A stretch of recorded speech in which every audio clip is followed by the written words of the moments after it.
And we're in the presence of Spanish greatness, and Alex Corretja, this is a really great tournament. And tell us a little bit about this and why it's so great.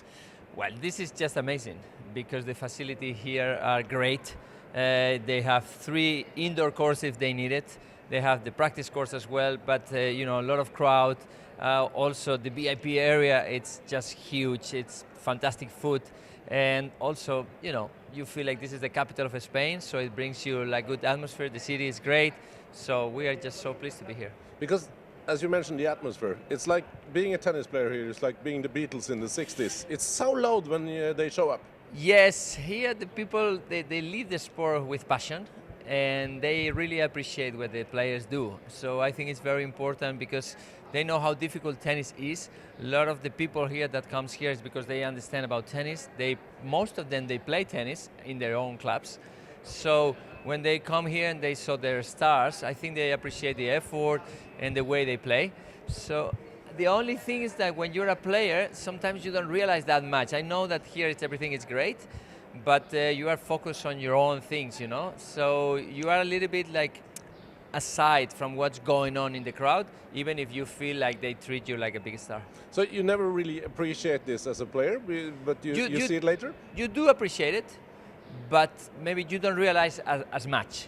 Maybe when you're not a player is when you see everything around and how the people are queuing to get into the doors and to see the practice course and how much they want a picture or a signature of you. There is when you probably feel like, oh, this is unbelievable. But when you're a player, you are just worried about your backhand or your forehand or your next opponent, or how are you feeling, maybe your legs are tired, or maybe your mind is not fresh, and then you are more worried about other stuff. So you appreciate it, but maybe you're not that conscious. So you enjoy it more now than you did when By you were far, a player? yes, because now everything is much easier. You can do an interview and you're not worried about the timing, you're not worried if you don't eat at the proper time, or you're not worried if you slept 4 hours instead of 8. Or if you're watching a movie at night, you feel like, oh, I can continue watching the movie, If not, when you're a player, you're like, it's a discipline, you need to eat at certain time, you need to rest, you need just to be, more relaxed than normal. Now, you can do whatever you feel. But being Spanish and a tennis fan and a former tennis player at the moment must be pretty amazing. You have like Nadal, and then you have Alcaraz, the best and the best coming talent. It is a miracle, I think. It's a very huge coincidence, and in a way, it's not, because the mentality of the Spanish tennis, it's like you need to persevere, you need to work, you need to have values, you need to be educated, you need to respect. So, in a way, we've been growing up with this sort of culture in our mind, and Alcaraz has it. Nadal has it, we all had it. So I think it's then huge that they are such a talented players, and at the same time they are coincidence in the same area that Rafa will finish in the next few years or whatever, and then Alcaraz is coming. So for us it's great, but I think for the sport in general it's great. Because Nadal told us the other day when we interviewed him that Alcaraz has everything to become a new number 1. Do you agree? Absolutely. He has everything to become number 1 by far, yes. So he will become number 1 sooner or later. It's a matter of time. And he will need to adjust to the other opponents, which they are very good as well. But he's got the desire, he's got the tennis, he's got the mentality, he's got the footwork, he's got the game, he's got the ground strokes. He will improve his serve, he will hit the ball even harder, he will miss less shots. So it's going to be very difficult to beat Alcaraz in any surface. Probably grass is the only surface that we will need to see how he adjusts and he adapts, but he will adapt as well because his mentality is as a champion. You said something really interesting about education and values among Spanish players and really feeling the sport, because we see a lot of players coming and going, they pop into the top 10 and then they disappear, but you obviously don't see this happening to Alcaraz. You see a big future. When you know the way, it's easier to stay. When you get there because you're very good, you are very talented, but you only, it's like you release everything on your talent, it's different. Because when you will need it, when you will struggle, because you will have an injured, or because you might lose some matches, or because you might be tired, you need to know how to find a way again. So if you know the steps that you need to become a champion, then it's easier to repeat it again and then again and again and again. And it's a matter only of how much do you want to repeat it. But this is why your mind needs to know exactly where they need to be. And I think Alcaraz or Nadal or all the Spanish players, they're hard workers. It's like they're talented, yes, but they're more disciplined, they're consistent, and then because they're talented, they play well. It's not that you are playing well because you are talented. You know what I mean? So I think this is a little bit the key of succeed. So, you think Spain is like better at this area than a lot of other nations? I don't want to talk about the other nations because I'm not in there, but I know that we as Spanish people and Spanish players, we are ambitious, but we are humble. We know what it's all about. We know how difficult it is to become a champion. We know how difficult it is to be in shape, and it's not like comes from the shopping center that you go there and you buy some points. Oh, I want to become top 10. No, you've been working there for many years. You work strongly physically. You know, mentally you need to control your emotions as well.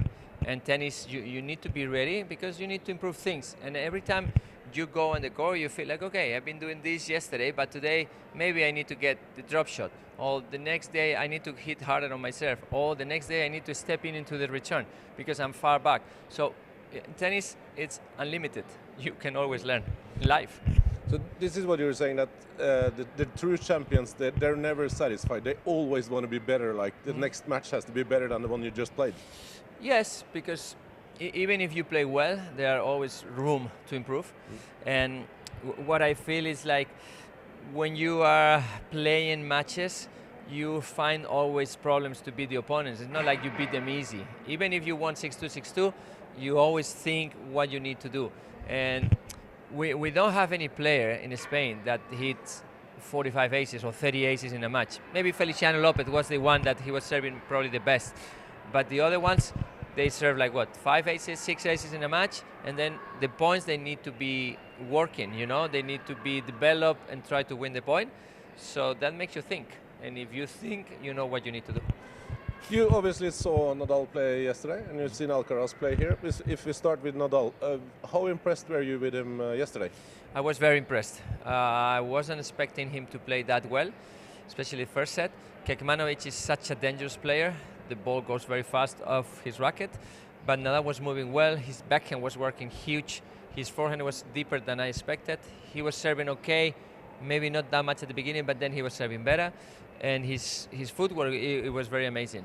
So it's difficult to be impressed by Nadal because we know how good he can be. But after being such a long time without playing and without competing, I was very, very impressed, yes. And it was his first match on clay in almost a year. So how far away would you say he is from like being top Nadal, the one who can win Roland Garros?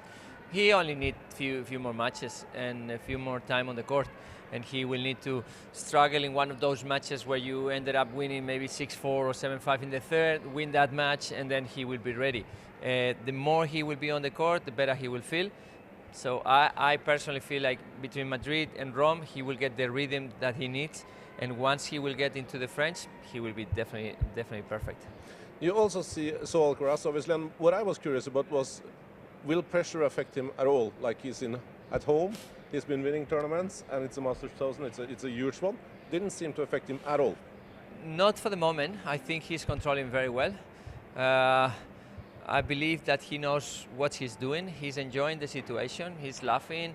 You can see that he's pretty much relaxed in a way, and he knows what's going on behind him.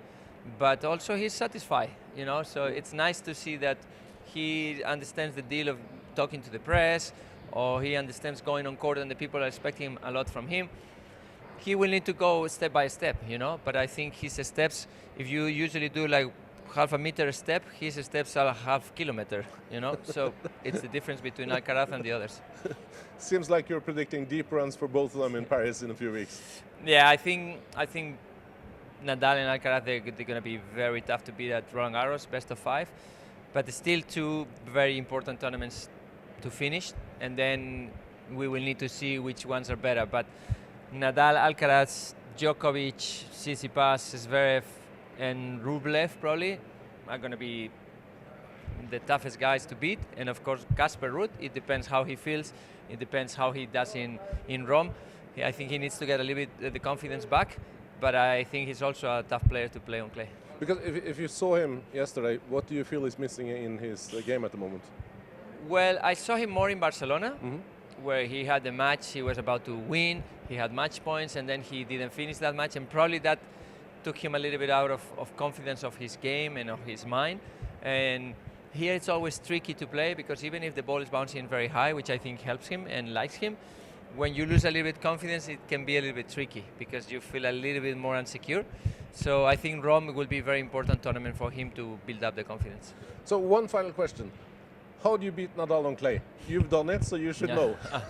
I've done it many years ago. He was not. He was already good, because he beat Costa in Monte Carlo. He beat Moya in Hamburg afterwards, but he was a different player. And right now, if he's great physically and he can move well, the chances to beat Nadal on clay, best of 5, are probably 10% out of 100.